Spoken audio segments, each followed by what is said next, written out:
여러분 안녕하세요. 찾아가는 새벽기도 시카고 한인제일연합감리교회 조선영 목사입니다. 오늘도 변함없는 주님의 은혜와 평강이 저와 여러분의 삶의 종일 풍성하기를 기도합니다. 오늘 말씀은 사도행전 19장 1절에서 10절까지 말씀입니다. 제가 읽어드리지요. 아볼로가 고린도에 있을 때 바울이 윗지방으로 다녀 에베소에 와서 어떤 제자들을 만나 이르되 너희가 믿을 때 성령을 받았느냐? 이르되 아니라 우리는 성령의 계심도 듣지 못하였노라. 바울이 이르되 그러면 너희가 무슨 세례를 받았느냐? 대답하되 요한의 세례니라. 바울이 이르되 요한이 회개 세례를 베풀며 백성에게 말하되 내 뒤에 오시는 이를 믿으라 하였으니 이는 곧 예수라 하거늘 그들이 듣고 주 예수의 이름으로 세례를 받으니 바울이 그들에게 안수하매 성령이 그들에게 임하심으로 방언도 하고 예언도 하니 모두 12사람쯤 되니라. 바울이 회당에 들어가 석 달 동안 담대히 하나님 나라에 관하여 강론하며 권면하되 어떤 사람들은 마음이 굳어 순종하지 않고 무리 앞에서 이 돌을 비방하거늘 바울이 그들을 떠나 제자들을 따로 세우고 두란노 서원에서 날마다 강론하니라. 2해 동안 이같이 하니 아시아에 사는 자는 유대인이나 헬라인이나 다 주의 말씀을 듣더라. 아멘. 오늘 본문 말씀은 바울이 3차 전도 여행을 시작한 직후에 이어지는 내용입니다. 바울이 고린도 윗지방으로 다녀라고 표현된 것은 18장 23절에 나오는 것처럼 갈라디아와 부르기아 지역, 오늘의 터키 중부 지역을 가리키는데요. 바울은 거기를 통과한 후에 터키 서해안에 있는 에베소에 도착한 것이죠. 바울은 1차 전도 여행 중에 처음 가서 복음을 전했던 도시들, 즉 더베, 루스드라, 이고니온, 비시디아, 안디옥 같은 도시들을 2차 전도 여행 때도 방문했고 그리고 이번 3차 전도 여행에도 똑같이 방문했던 겁니다. 2차 전도 여행 때 에베소에 잠시 방문했던 바울은 이렇게 말합니다. 주님의 뜻이면 다시 돌아오겠다고 합니다. 그리고 약속했던 대로 3차 여행에서 에베소를 다시 찾은 것이죠. 에베소를 다시 찾은 바울은 에베소에서 무려 3년 동안 머물며 복음을 더 많이 깊게 전할 수 있었습니다. 그때 에베소에서 어떤 제자들을 만나는데 오늘 본문 내용이 바로 그 이야기입니다. 성경에서 보통 예수 그리스도의 제자를 말할 때는 앞에 정관사를 붙여 그 제자, the disciples라고 합니다. 그런데 여기서는 그냥 어떤 제자들이라고 말하면서 제자 앞에 정관사가 없습니다. 그래서 에베소에서 사도 바울이 만난 제자가 누구의 제자인지는 정확하지 않죠. 아볼로의 제자인지 베드로의 제자인지 사도 요한의 제자인지 세례 요한의 제자인지 알 수가 없습니다. 그런데 2절과 3절을 보면 짐작할 수 있습니다. 이르되 너희가 믿을 때 성령을 받았느냐? 이르되 아니라 우리는 성령이 계심도 듣지 못하였노라. 바울이 이르되 그러면 너희가 무슨 세례를 받았느냐? 대답하되 요한의 세례니라. 이들이 요한의 세례를 받았다는 것은 세례 요한의 제자라는 의미일 것입니다. 그래서 사도행전의 저자인 누가가 이 어떤 제자라는 단어를 쓸 때 그 앞에 정관사를 붙이지 않았던 것으로 보입니다. 그 제자들을 만나서 사도 바울이 묻지요. 너희가 믿을 때 성령을 받았느냐? 오순절이나 순복음 계통의 교단에서 신앙생활을 한 분이 계실지 모르겠습니다. 오순절 계통에서는 이 본문을 너희가 믿을 때가 아니라 너희가 믿은 후에 성령을 받았느냐라고 해석합니다. 어떤 사본에는 믿을 때가 아니라 믿은 후에라고 되어 있기도 하기 때문입니다. 일반적으로 우리가 신앙생활을 하다가 갑자기 뜨거워지는 체험을 할 때가 있죠. 미지근하게 신앙생활을 하고 교회도 자주 빠지던 사람이 어느 날 갑자기 뜨겁게 열심히 신앙생활 하는 것을 볼 때가 있습니다. 분명히 믿는 사람들에게 그런 일들이 종종 일어나죠. 그런 현상을 가리켜 오순절 계통 교회에서는 성령 세례라고 말합니다. 이들의 주장은 예수님을 믿는다면 그렇게 미지근하게 신앙생활에서는 안 되고 그럴 수도 없다고 이야기하죠. 그래서 뜨거워지면 열심을 내면 성령 세례를 받은 것으로 간주하는 것입니다.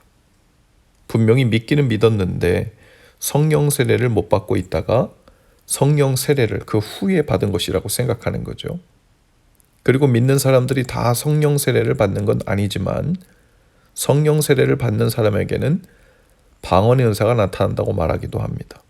그리고 심지어 어떤 교회에서는 이런 맥락 속에서 성령 세례를 받는 목적으로 방언 말하기를 훈련하기도 하죠. 하지만 성경에서는 당시 성령이 오실 때 방언을 받았다는 기록이 여러 군데서 나타나긴 하지만 방언과 예언의 은사와는 상관없이 성령만 받았다고만 기록되기도 한 본문도 있습니다. 일괄적으로 성령 받는 일과 방언의 은사 받는 일이 항상 함께 나타났던 것은 아니죠. 하지만 우리가 성령론, 즉 성령 세례에 대해서는 아주 신중하게 그리고 정확하게 지식을 가지고 있어야 하는데요. 그래야 혼란에 빠지지 않습니다. 오순절 계통에서 이해하는 이 본문과 완전히 다른 입장을 가진 신학도 있는데요. 즉 믿을 때와 받을 때라고 표현된 이 본문의 시제가 같다는 것입니다. 믿은 후에 성령을 받은 것이 아니라 믿을 때에 동시에 받았다는 것이죠. 이것이 신학계의 중요한 논쟁 중 하나인데요. 실제로 헬라어 원문에도 그렇게 되어 있습니다. 믿을 때 받았느냐? 그러니까 한 사람이 예수 그리스도를 구주와 주님으로 영접하는 순간 성령님이 동시에 임하신다고 보는 것이 타당하다는 거죠. 사도 바울이 바로 이 에베소에 3년간 머물면서 이 기간에 고린도 교회 성도들에게 써보낸 편지가 바로 고린도 전후서인데요. 그 첫 번째 편지인 고린도 전서 12장에 바울이 고린도 교회 성도들에게 이렇게 씁니다. 12장 3절입니다. 그러므로 내가 너희에게 알리노니 하나님의 영으로 말하는 자는 누구든지 예수를 저주할 자라 하지 않고 또 성령으로 아니하고는 누구든지 예수를 주시라 할 수 없느니라. 즉 약간 희미하고 신통치 않고 미지근해 보이더라도 예수 그리스도를 구주로 받아들이고 예수님을 나의 구주시며 내 삶의 주인이십니다 라고 고백할 수 있다면, 그 고백을 진심으로 할 수 있다면 그 안에 성령이 계시다는 증거가 된다는 말이죠. 그 믿고 고백하는 일은 성령님만 하시는 일이기 때문입니다. 그러므로 예수님을 진심으로 영접했다는 말은 성령 세례를 받았다는 의미이기도 한 것이죠. 다시 정리해보면 예수 그리스도를 영접했는가, 성령을 받았는가, 성령 세례를 받았는가 하는 질문들은 사실 다 같은 질문인 것입니다. 또 구원을 받았는가, 영생을 받았는가, 영생을 얻었는가, 또 천국에 들어가는가, 다 같은 질문입니다. 예수 그리스도를 영접한 사람은 이미 성령이 들어오셔서 영원히 거하시는 사람이죠. 그런데 바울의 질문에 대한 그들의 대답이 놀랍습니다. 단순히 성령 세례라는 것을 못 받았습니다.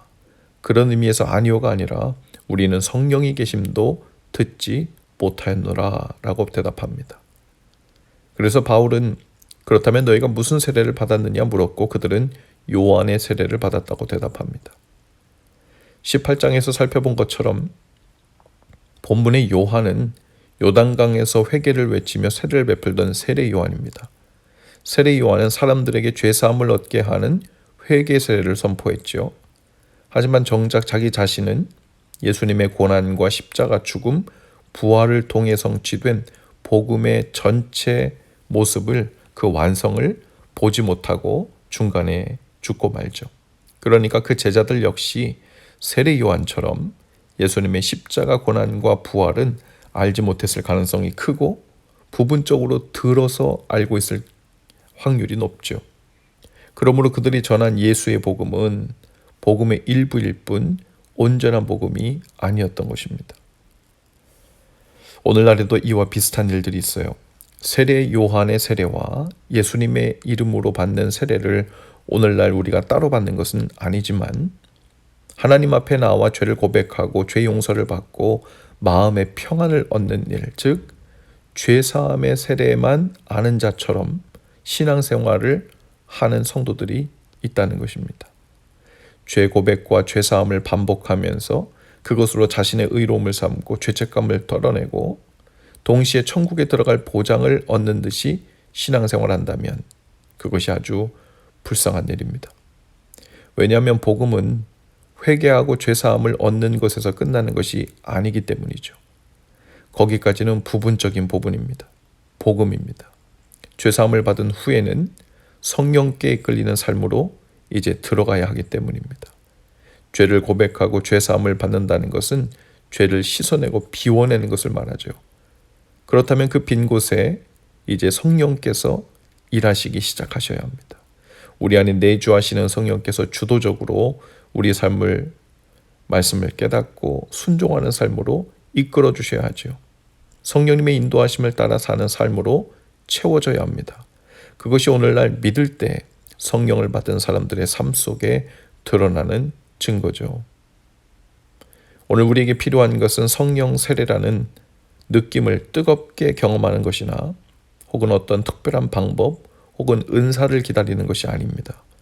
이미 믿을 때 임하여 우리 안에 계신 성령께서 우리 삶에서 이제 작동하시고 일하시도록 삶의 자리를 내어드리고 순종하는 일이죠.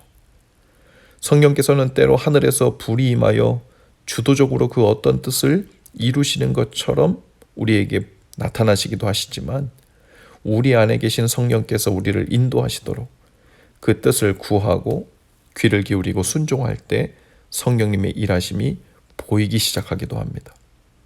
그 성령님께 민감하게 반응하여 순종하는 삶이야말로 우리가 말하는 진정한 성령 충만한 삶인 거죠. 때로는 뜨겁게, 그러나 때로는 조용하게 우리 삶을 인도하시는 성령께서 오늘 저와 여러분의 삶을 인도해 주시고 세미한 음성으로 그 선한 뜻을 알려주시고 주도해 주시기를 주님의 이름으로 축복합니다. 기도하시겠습니다. 주님, 마치 요한의 세례만 아는 자처럼 회개하고 죄사함을 받는 부분적인 신앙에 멈추지 않게 하시고 성령 안에 순종하며 이끌림 받는 삶이 되도록 오늘도 저희를 가르치시고 깨닫게 하옵소서. 종일 성령님의 인도하심을 따라 주님을 따르는 날 되도록 저희를 이끄시옵소서. 예수님 이름으로 기도합니다. 아멘. 여러분 오늘도 말씀과 동행하며 화이팅입니다. 저는 내일 아침에 다시 찾아오겠습니다.